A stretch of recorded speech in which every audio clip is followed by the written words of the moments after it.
Hello, everybody. It's me again, Ryan Taton, and welcome back to another episode of RZ's Vibing Lounge. Last time we took a look at Godzilla Minus One, and today we're going to be looking at Godzilla x Kong, The New Empire. The most recent Godzilla film, the most recent Kong film, and the most recent addition to the Monsterverse.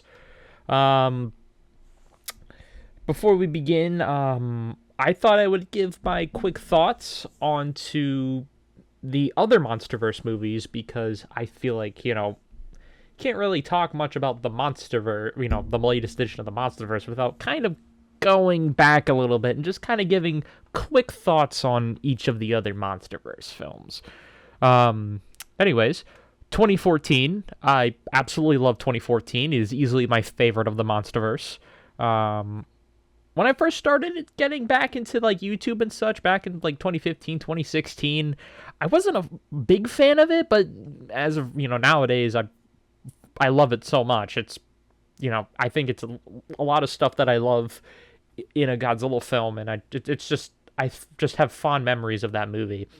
Also, big shout out to even though he's not gonna see this, to Gareth Edwards, who recently had Jurassic World Rebirth come out, and I did enjoy that movie despite its faults, But yeah, no. I love 2014. I love Kong Skull Island. I love the characters. I love Kong. I love the world building they did with Skull Island. And yeah, I gotta rewatch that film again. It's been a long time. And then King of the Monsters, it's a guilty pleasure because it's not a great film by no means. It's not a great film, but in terms of pure enjoyment, I love it so much. It's one of my favorites in the whole series. I think it's shy from my top 10. But like 2014, I have nothing but fond memories with King of the Monsters, and that's one that I'll never hate, despite, its flaws, like the human element in the story. Now, for GVK, I like it. I don't think it's great. I don't think it's amazing. I think it's entertaining. I love the action sequences, and I think the CGI is very well done. But, the film does nothing with the human element, which, kind of makes me go, oh, I wish we had more of these, because there were times that there were some good development. Like, I thought Barney was a pretty good character, and Gia was a great character. I don't really remember much of the other characters, but it's kind of like, I kind of wish they gave us a lot more development with those characters. And I'll talk more about them when we get to later on with the New Empire. But I thought GVK, or Godzilla vs. Kong, was just okay. I will say, though, I absolutely adored the final battle with Mechagodzilla and his UFC fighter-esque fighting style where he just knees Godzilla and just kicks his face into a building. It's awesome. I love Mechagodzilla in that movie. But yeah, no, that's my thoughts on the other Monsterverse films. But without further ado, let's kind of take a look at Godzilla x Kong, The New Empire. Okay, first things first, I want to go into a bit of the history of the reception here because it was all over the place, to say the least. You have people who were very excited for this film. And they were like, oh my god, this film looks like a lot of fun. It looks entertaining. I can't wait to see how they up the ante from GVK, which was, which brought a lot of fun moments to the movie. Brought a lot of fun action sequences. But then you had a lot of people that were like, this movie looks really bad. Where's the weight from the Monsterverse and such? Which I think that's an understandable thing. I should clarify. I think a lot of like the concerns that people had with the movie going into it are very, very understandable.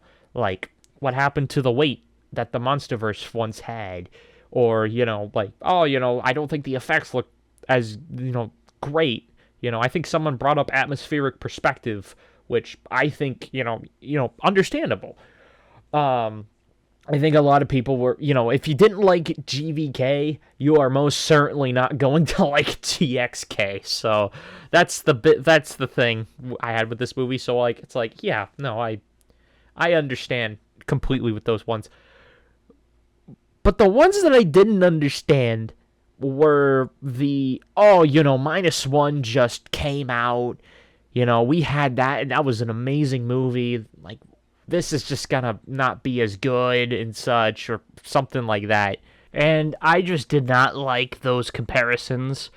And the reason why is because it just reminded me of the 2014 and Shin Godzilla comparisons back in 2016, when everybody was comparing the two, because I just have the same exact sentiment. Whereas, really the only thing in common is that they have Godzilla in them, and that they're Godzilla movies. Or, okay, for GXK, it's more so a Kong movie, but you know what I mean. It's like, other than that, they're two completely different films with different styles, different directions, different, everything. It's just like, it's a weird comparison, especially with something as drastic as -1 and GXK, because you have one that tells a story of a man who experiences guilt and has to overcome that guilt coming back to him, and then giant lizard versus giant monkey team up to fight evil monkey and evil ice lizard. it's just it was a weird comparison, and I wasn't like a fan of it personally. But I don't really hear it much anymore, so it's like, it's no big deal. But I think I heard it a bit as the film was about to come out, so yeah. But let's get into the movie itself. Now, did I like it? Did I hate it? Like, what do I think of the movie? It's like I said earlier, if you didn't like GVK, you're not gonna like GXK.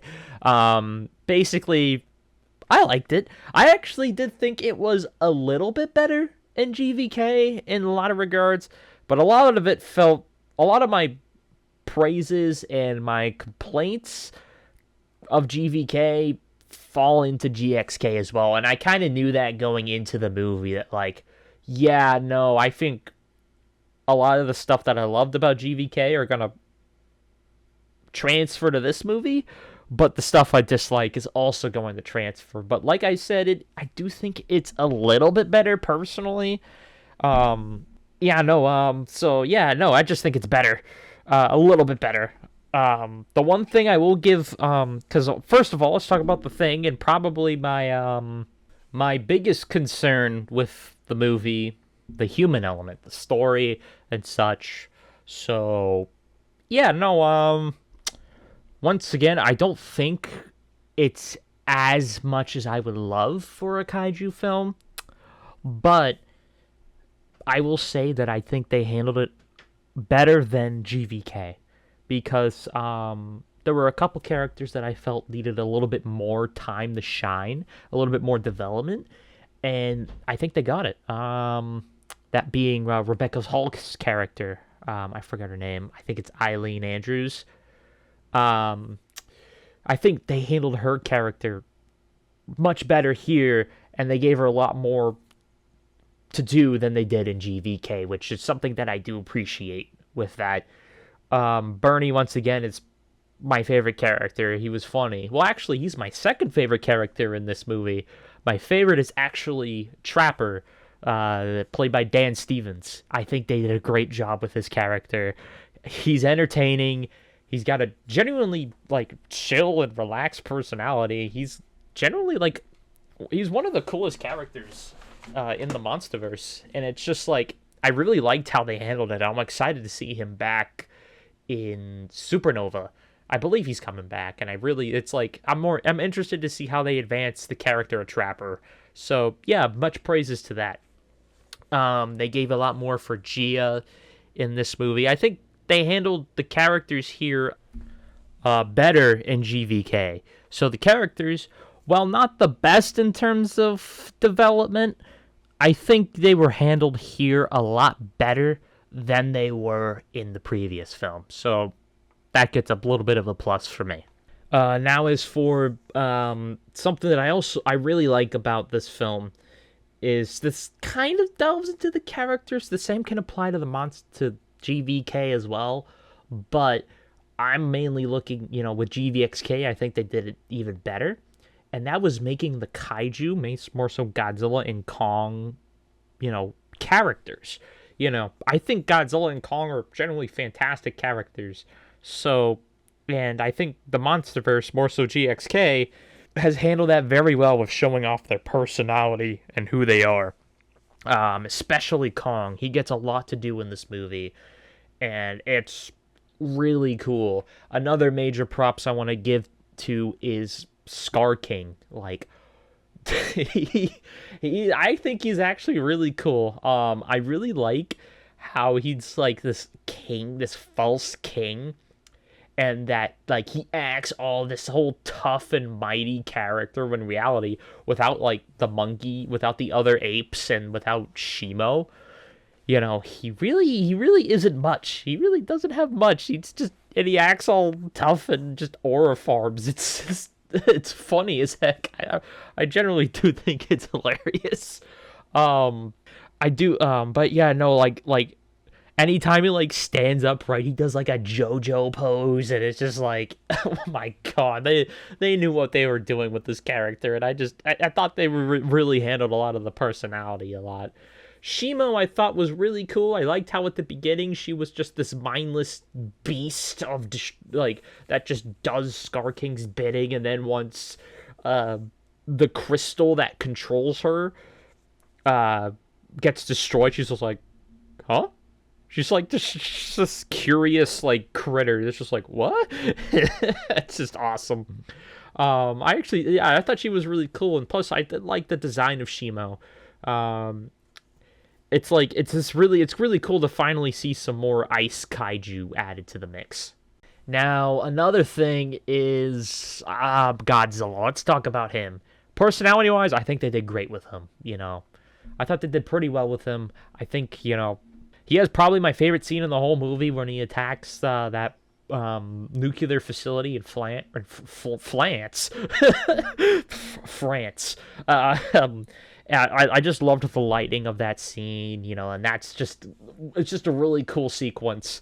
But Godzilla, once again, like in GVK, is pretty much feels like an afterthought.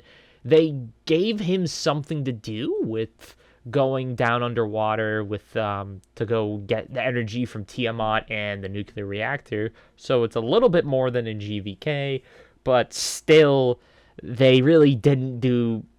Godzilla has a much less screen time as compared to Kong, who gets a majority of the time to shine, and the story's about him.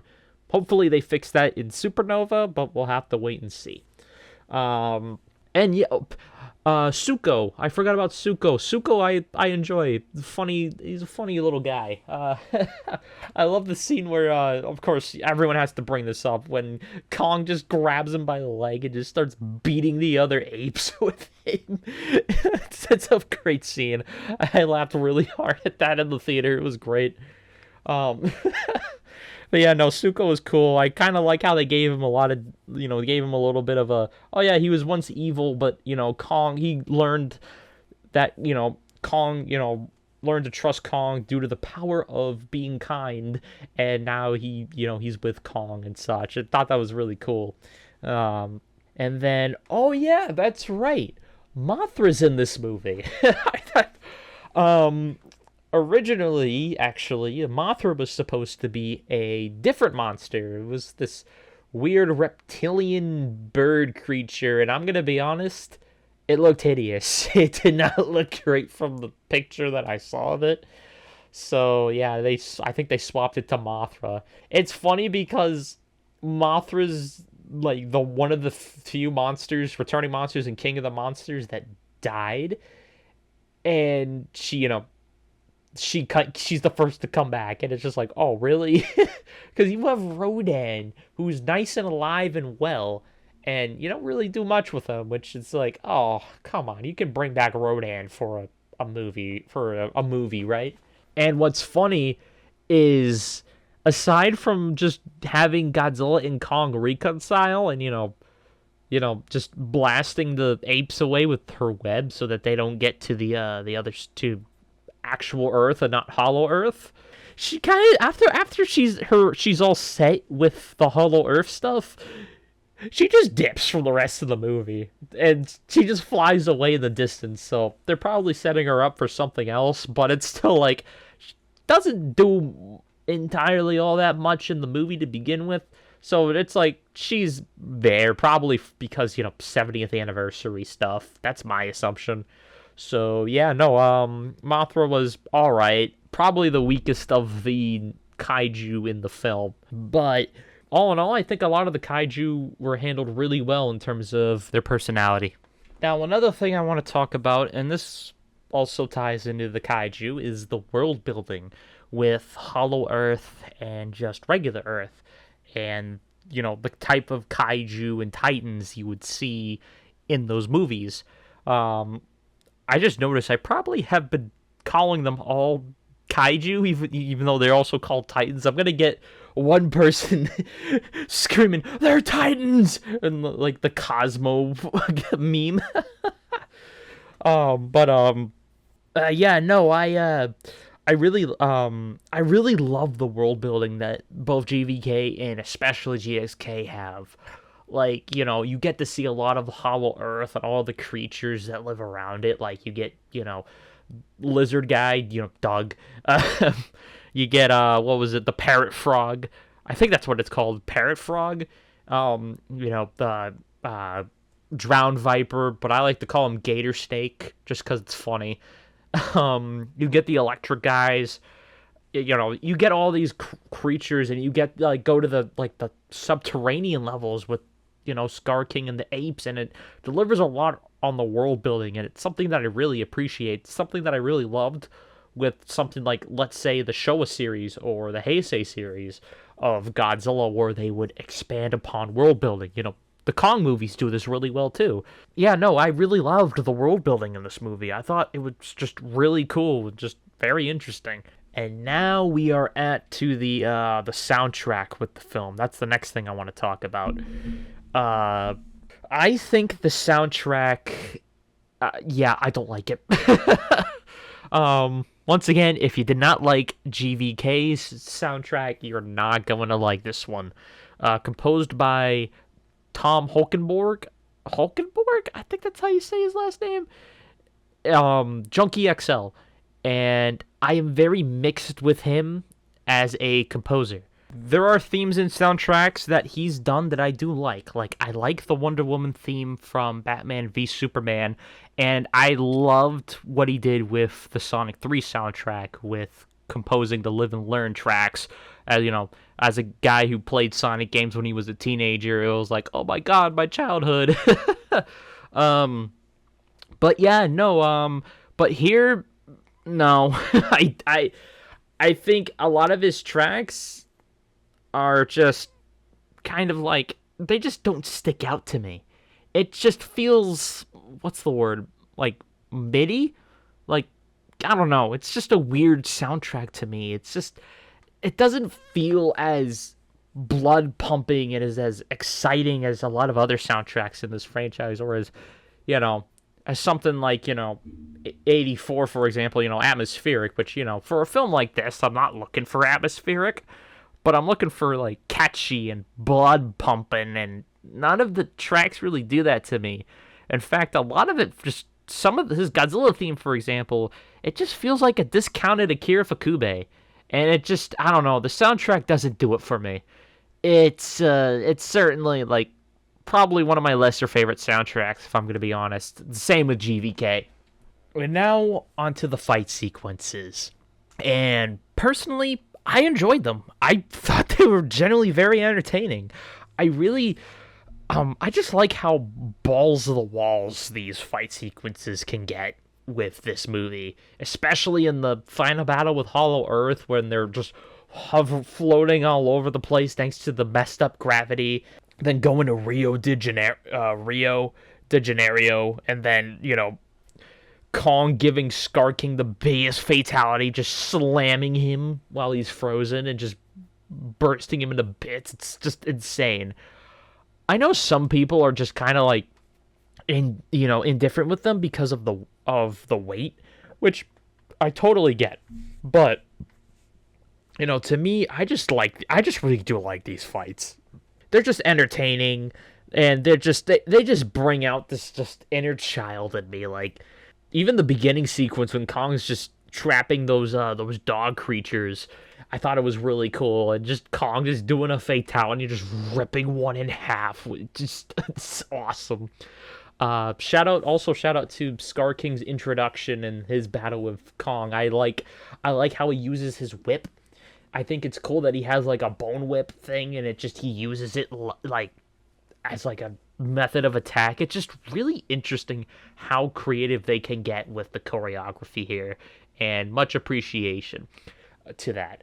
Although I will say, I think some of the Godzilla fights could have lasted a little bit longer, more so just on his end. Like, his beginning battle with Skilla is more of a skirmish. He just kind of pushes Skilla out of the way, then jumps and blasts it to death. And then Tiamat, that's certainly a fight. I think Tiamat's a really cool kaiju. She's awesome. But I wish she and Godzilla got a better fight. But then again, runtime such and budget, you don't know. But still, the major fights in this film are really good, and I found them very entertaining. And quite honestly, I think that's really it for my thoughts of the movie. I like I said, I actually do like it. I do like it. I do think it's a little bit better than GVK, but once again, I also have the firm belief of if you liked or disliked GVK, you're going to like and dislike GXK. And while I do think it does things slightly better, it still doesn't hit the mark for me for what I love in the Monsterverse. The monsters. Oh, and I also did really like Monarch Legacy of Monsters. That was also pretty good. I forgot to mention that. But yeah, no, I just think it doesn't hit the mark for me entirely, and I'm really, really hoping Supernova will fully deliver for me in terms of that. But we'll wait and see. But overall, I think GXK is a fun time, and if you're just bored and just want to watch a fun movie, GXK is right there. Unless you want to watch GVK with Mechagodzilla kicking Godzilla's face into a building, then that's also just as good.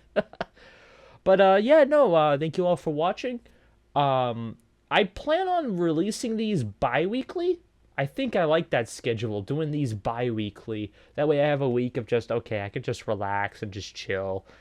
Or, just have like a day of just, I don't have to worry about it too much and not give myself a lot of stress. So yeah, expect these at least bi-weekly. And yeah. Once again, big credit to KaijuCoby for making the wonderful art piece you see here.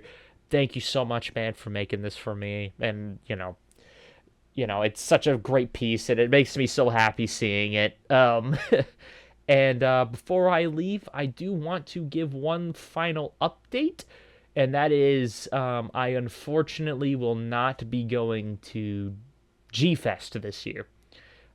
And that's because I have a bigger trip scheduled later in the year in September, and I'd rather focus my finances and all that on that rather than, going to G-Fest and such, as much as I would love to go to this year. But I do plan on going next year, so I will see you all there next year. But this year, I unfortunately won't be able to make it, but I hope everybody who is going has a wonderful time, and hopefully it'll be a great 30-year anniversary for G-Fest. Anyways, thank you all for watching, and this is Ryan Zatan saying goodbye. Have a good night.